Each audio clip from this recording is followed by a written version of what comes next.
TikTok, it's time to rock everyone. Here we go with another of Fuji's medium format GF lenses. This time their dream portrait option, the 110mm f2 RLMWR. A lot of people have been asking me to test this little monster. Just look at it there. This thing clearly means business, if size is anything to go by. It's the full frame equivalent of an 87mm lens, with the equivalent depth of field of about f1.6.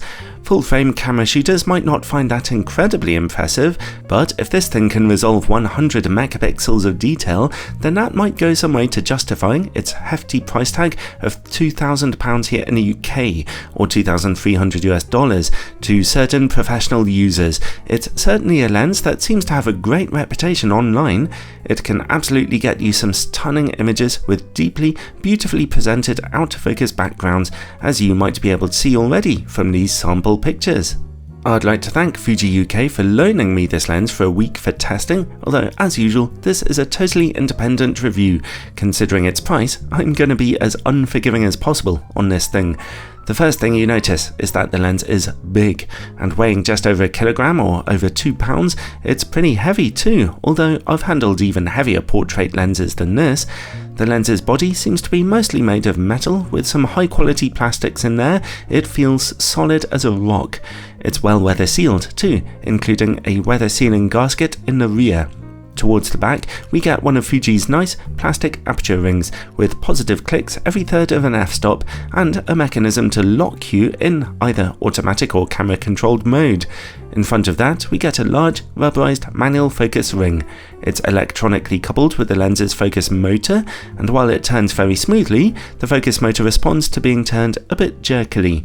As you can see here, the lens also displays some distinct focus breathing, zooming in as you focus more closely to your subject. The lens's autofocus motor works fine, although it's hardly the fastest I've ever seen, but that's somewhat understandable considering the unusually big glass elements it's tasked with moving around. It works with a very quiet whirring sound, which may get picked up by your camera's microphone just slightly, but won't really be audible to anyone beyond that. I found it to be mostly accurate, although this copy of the lens would occasionally slightly miss when shooting at f2. Autofocus tracking for headshot pictures seemed to be absolutely fine though. The lens has a 77mm filter thread, and it comes with a deep plastic lockable lens hood. Overall, the build quality itself is excellent here, although the autofocus motor could have done with a touch more confidence. Anyway, image quality. Let's challenge this thing by testing it out on a Fuji GFX100 Mark II with its 102 megapixel sensor. In-camera corrections are turned on for this test.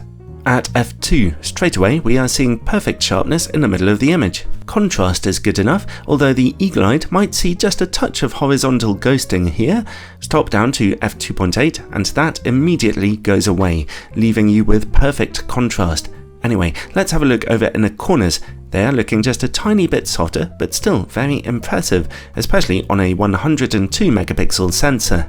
Stop down to f2.8 for sharpness and contrast to get a nice boost in the corners, and at f4, image quality there is perfect.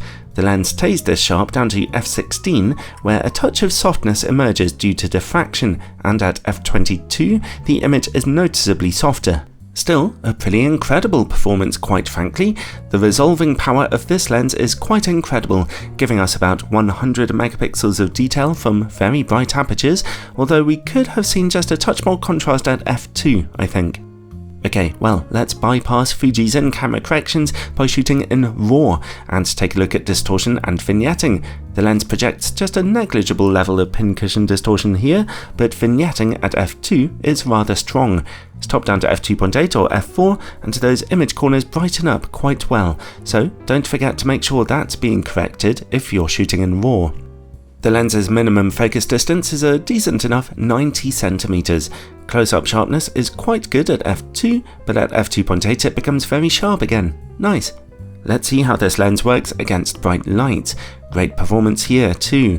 Even at the maximum aperture, we are barely seeing any flaring at all, even when bright lights are directly in the image frame. Sweet. Next, Bokeh. I very much liked this lens's bokeh. I think the quality of its out of focus backgrounds is really quite lovely and smooth in almost all situations. There are no real serious identifiable problems here. However, at f2, we do seem to get a stronger cat's eye shape to bokeh balls in the corners of your backgrounds than usual. And finally, related to bokeh comes longitudinal chromatic aberration. At f2 it's noticeable but not very strong, at f2.8 and f4 it's still there but very subtle, and at f5.6 it's gone. Overall, well, you've seen the results for yourselves. It's the best portrait lens on the Fuji GFX system. Highly recommended without a moment's hesitation.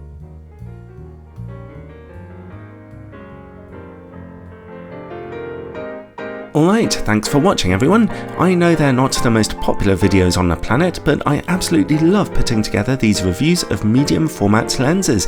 I am learning so much through them and getting some lovely sample pictures for my portfolio. In the meantime, a quick reminder that I recently updated the playlists on this channel to help you to find the lens reviews you want for your camera much more easily. And if you regularly watch these videos and want to support the channel, then check out my Patreon page. There you'll find all kinds of exclusive bonus content as well as early access videos for supporters. Take care and God bless everyone.